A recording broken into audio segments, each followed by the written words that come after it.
everyday shenanigans, and warm greetings from the High 10. This is a quick live. This is to bring you an update pertaining to the Nashville bombing that took place on Christmas morning. I'm going to bring you said information. I just uploaded a video pertaining to the FBI being at an Antioch home, Antioch, Tennessee, which sits outside of Nashville, Tennessee. It is a suburb, and they are currently at this home investigating. As I stated in the previous video, the RV was not there, nor was the person who lives at the said address. If you need verification for the storyline, please log on to CBS News. Person of interest identified in Nashville bombing. CBS News has reported that law enforcement say their leading theory in Nashville's downtown bombing on Christmas is the suspect may have been killed in the explosion. The network's senior investigative correspondent, Catherine Herridge, reported DNA tests are being done on the remains found at the scene on 2nd Avenue to determine if they belong to the suspect.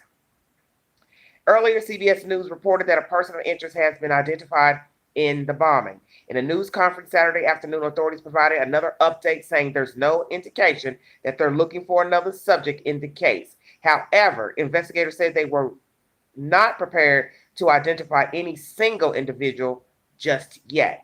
The first thing I want to reiterate is that we have no indication of any additional explosive threats. No other devices were discovered during a secondary sweep yesterday, said Doug Korneski, FBI special agent in charge. Earlier, citing sources, CBS News reported that 63-year-old Anthony Quinn Warner, a Nashville area resident, had a similar make and model RV as the one in the photos released to the public. Those photos could be seen in Google Street View images of Warner's address. When you go into the said article, you will see the said apartment building or duplex that he lives in, Mr. Warner. You will see a fence, and you will see an RV parked inside of the said backyard. The Associated Press also reported that 2 law enforcement officials confirmed that federal investigators have identified a person of interest and are searching a home associated with that person. Saturday afternoon, a large police presence could be seen outside the home.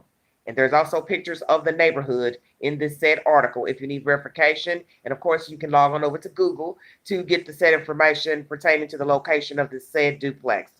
Don Cochran, U.S. Attorney for the Middle District of Tennessee, said the investigators have received more than 500 leads and tips in the case, and they're following up on each one. He said the Department of Justice and Acting Attorney General Jeffrey Rosen, along with the FBI and ATF, have deployed their most specialized technicians to work the case. Additionally, Korneski said investigators are starting from outermost perimeter of the scene first and to hope to have that portion done in the next day or so. Once that happens, they will turn it back over to Metro. Metro Nashville Police Chief Drake asked business owners who have been affected by the explosion to be patient as the federal investigation continues. He asks that anyone with information contact 615-74-CRIME or FBI.gov Nashville. Nashville is safe. We feel and know that we have no known threats against our city, said Drake. 3 people were injured in the bombing that damaged at least 41 buildings in Nashville's downtown, including severe damage to an AT&T data center. Drake said all of those buildings will have to be cleared by Metro codes. Nashville Mayor John Cooper signed an executive order on Friday, which declares a state of civil emergency and enacts a curfew within the area bounded by James Robertson Parkway, 4th Avenue North, Broadway, and the Cumberland River. The curfew will remain in place until Sunday. And this set information is brought to you by CBS News, uploaded 6 hours ago. As I state, a person of interest has been identified in Antioch, Tennessee. The FBI is currently at this man's address. The name that they have given for a potential suspect in this said bombing is a Mr. Anthony Quinn Warner, 63 years of age, a Nashville area resident, and a similar make model RV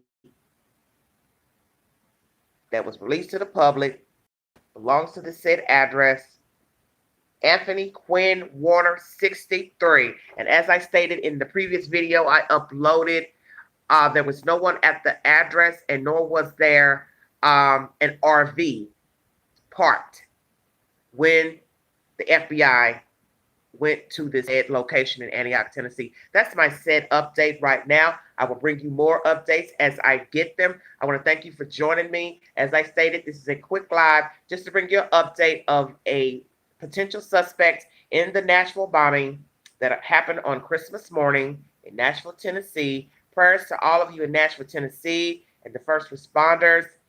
This is a crazy story happening in the Deep South.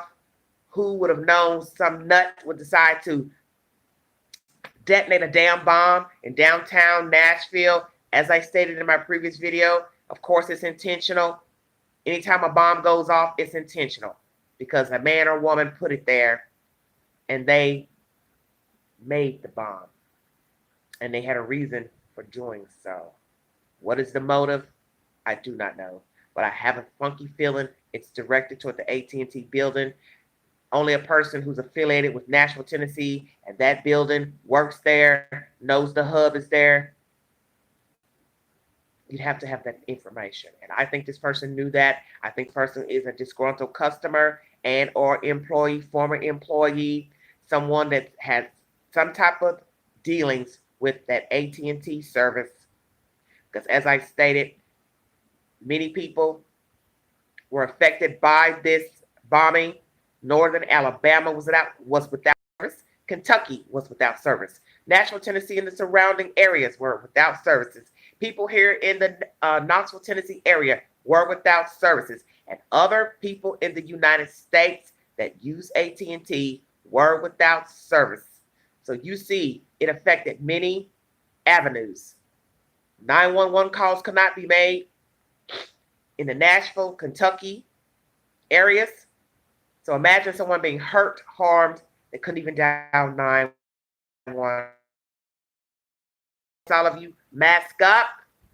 I will be back on later for a open chat live. It will be Saturday Night Vibes. Please join me and tune in to Everyday Shenanigans. Follow me on IG, Big Sexy 71. Thanks a lot. Keeping People Real TV. Okay. Anyway, I want to thank you all for joining me. God bless all of you. I will bring you a set update pertaining to this horrific story. Prayers for Nashville, Tennessee. I'm 3 hours out from Nashville, Tennessee. But those of you who do not know that, my fans who follow me know I'm in the Knoxville, Tennessee area. I'm 3 hours west of Nashville, Tennessee. But nonetheless, it's disturbing to hear this type of news because I am a Tennessee resident.